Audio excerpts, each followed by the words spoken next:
Hello, and welcome back to Divinity, the 2020 guide walkthrough.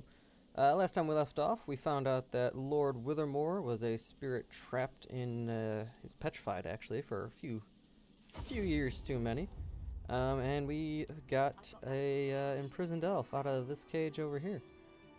Today, we're going to see if we can free Withermoore's spirit.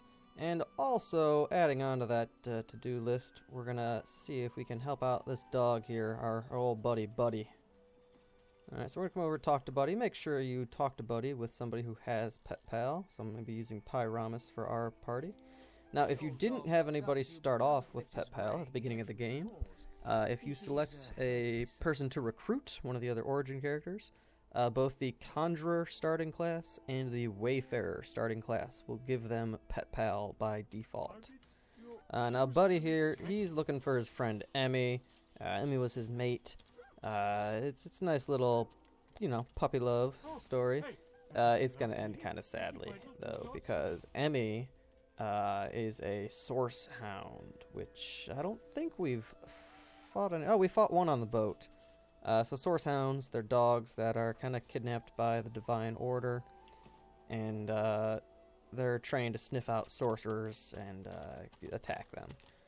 So Emmie has been turned into one of those, so eventually Emmie's not going to have a very happy ending. But, we're gonna let Buddy know where she's at and everything, just for his peace of mind. So we are going to go back down to these dungeons. And we're going to see if we can find Withermoore's soul, see if we can find Emmie, see what happens there. Now, again, the whole Emmie situation, it's going to play out in the way that gives us the most experience, alright? Not really the moral choice. Alright, so we're heading on through here. Alright, now this is a kind of scary looking cavern here, right? We got blood everywhere, it just doesn't look very good. Now, if you come up over here, you'll notice, oh, there's a lot of stuff going on, so I'm actually going to just sneak over here. Oh, ooh, is a Magister. He's yelling at somebody. There's another Magister there. Ooh, there's one up here. This looks like it might be a tough encounter. I don't think I want to fight them, but if you keep a watchful eye, you'll notice, hey, there's a key there. So I'm going to keep sneaking. Sneak, if you're on keyboard and mouse, is the C key. You can also hit X, pull up this menu, and you can hit sneak there. I'm not going to click that because I'll exit sneak mode, and that wouldn't be good right here. So I'm going to see if I can get up near this key. See if I can grab that. Awesome. Now when you're sneaking, if you enter that red area, that's where the enemies can see. We don't want to be seen while we're sneaking. Kind of defeats the point of sneaking.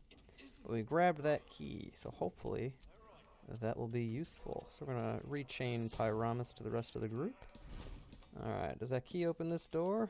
It does. Alright, what's in here? Like a torture rack? What is it? Alright. So, Virtus, he's a very minor plot point character. Basically, he was a sorcerer similar to you, and you find out later you're actually a special kind of sorcerer, and so was Virtus. We'll get into that a little bit later, but again, we're not really going through plot on this walkthrough, more so gameplay and how to maximize XP.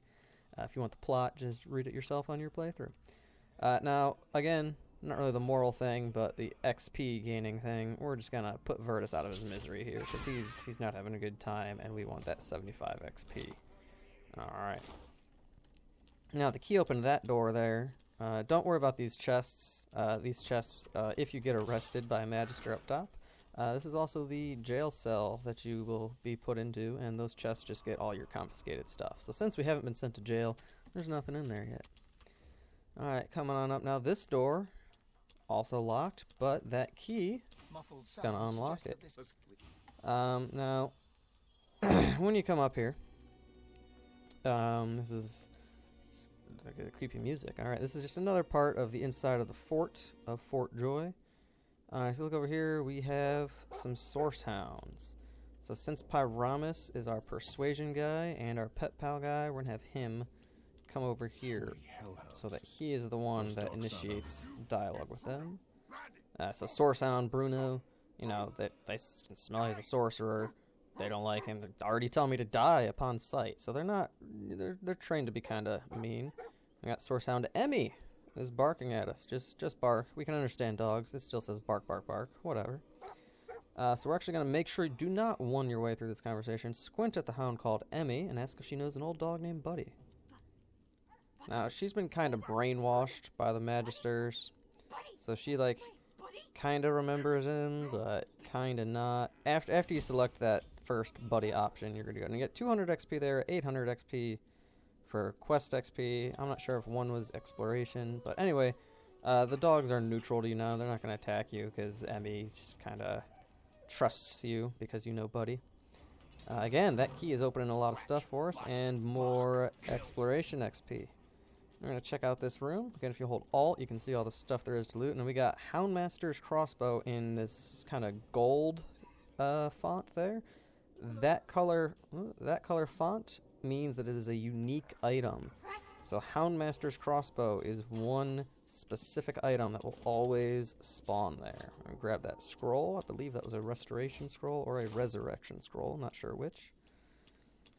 And then again, you can read through all these things. Off the top of my head, I don't think any of those are going to give us any recipes, but if it's first playthrough, just read everything. At least have your characters read everything. It takes 2 seconds right there. And if there's any recipes to be learned, they'll automatically learn them. There's another key on that desk. Alright, and then there's another source hound here locked in a cage. His name is Birdie. Alright, now Birdie slowly won your way through the conversation. Basically, he realizes the Magisters have been brainwashing him. And he doesn't want to attack anybody. He wants to be a good dog. Birdie wants to be a good boy. So we're going to unlock this cage with the key we got over there. And again, you want to make sure your pet pal character is the one to interact with him. Because if you can't talk to Birdie, he automatically attacks you here. You know, ask him what the message has done. Tell him to trust himself. And then you get to a persuasion event, if you want. Now you could say, oh, so you put him down, put him out of his misery. If I didn't have these guys unchained, they'd be here and they'd all put in their opinion. I'm going to say, whatever the Magisters have done to you, little doggy, cannot be, or it can be undone. And then you get a persuasion check here. I believe now I'm going to call them strength, intelligence, con, and finesse strength. The intelligence check is the easiest one. Don't really pay attention to what stat is related to these dialogue options, because like let's say you have 100 intelligence, your persuasion is still the thing that affects it. I'm fairly certain the main stat over here on the left, just if you have tied the persuasion that you need, it might bump it up, or if you're one low, it'll bump it up. But the check for this option is like 1 persuasion. The check for some of these are 2 or 3 persuasion. So your persuasion ability is the main thing. But intelligence is the easiest one on this one. I'm going to click that. Persuasion success. And then you get 1400 XP for the quest, making Birdie trust himself. And that is one of the few instances where persuasion and pet pal help out together. Because if you fight Birdie, I think you get like 1000 XP. If you help him with that quest there, and then he runs off, you get 14. So you get more for no combat.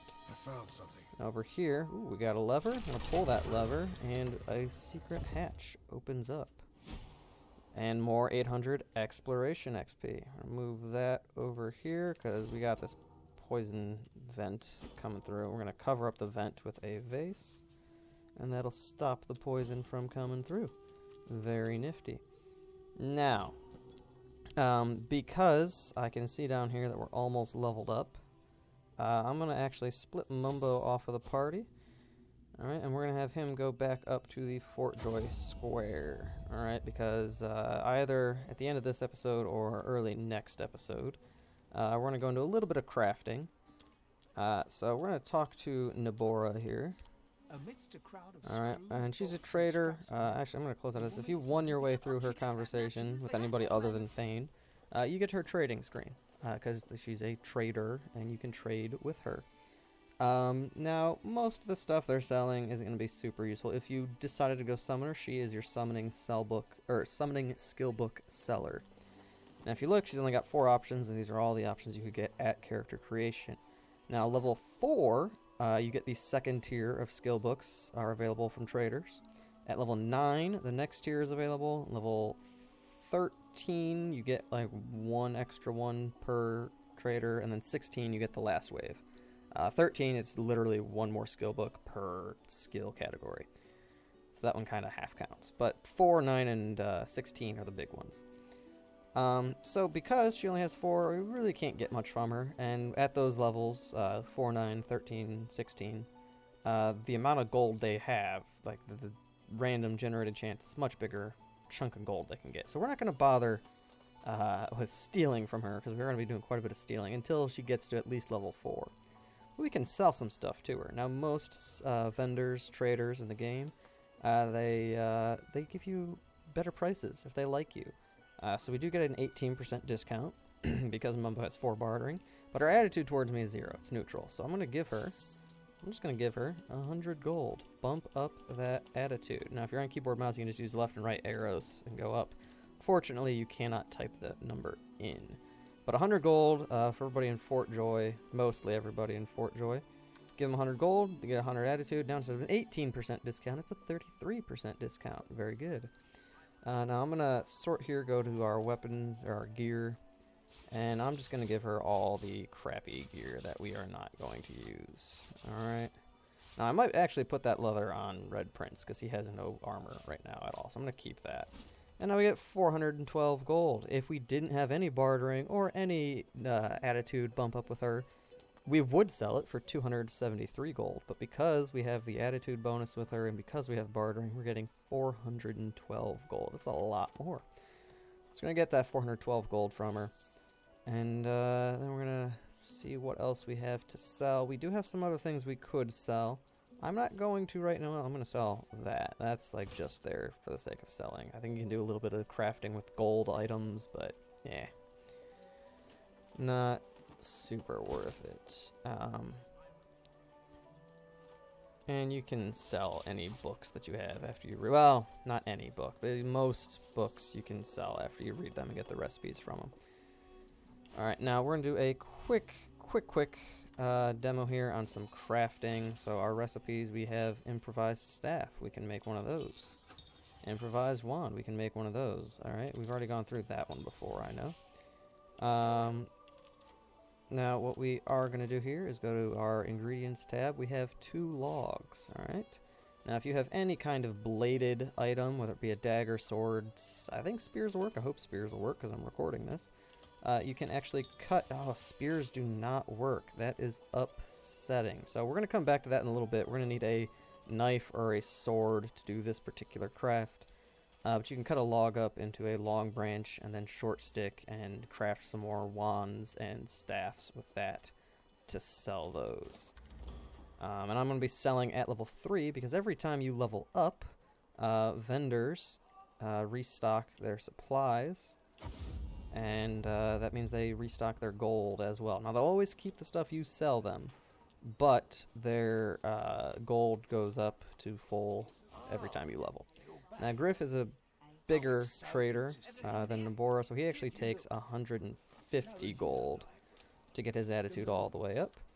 And so now I'm going to just sell him the wand and the staff that I crafted, and although they're only 34 and 22 gold respectively, that's still a lot more than the shell and the stick that we had earlier. So you can craft a few things to sell them for more money. I'm not sure how many potions we can make. Running a little short on time here. Might be wrapping it up in just a minute. But we do have a lot of these potion bottles. If you combine potion bottle with a honey bun mushroom, you get a healing potion. You get a minor healing potion. You can combine minor healing potions to get medium healing potions, and then large, and etc. They get to be pretty massive by the time you're done with all that. And we do not have any essences to craft scrolls, so we're going to end that there. And then Whisperwood and Empty Potion Bottle will give you small magic armor potion. And if you use an, I'm not even going to, Amadivir, if you use one of these things, if you use an arm and you use a potion bottle, you get the physical armor potion instead of the magic armor potion. And those, like the health, can combine to make larger ones. we're gonna wrap this up right there. So we, actually, no, we're not quite yet. We're gonna head over here real quick, and show you guys the end of this Lord Withermoore quest. So these guys are down here. There's a bunch of soul jars down here. The one you want to break to free Lord Withermoore is his back left one. Once you click it, on your way through, and then boom, we level up. Don't touch these other ones unless you want to fight some undead, which we may get to in the next episode. But until then, I'm going to peace out, and I will see you in the next episode.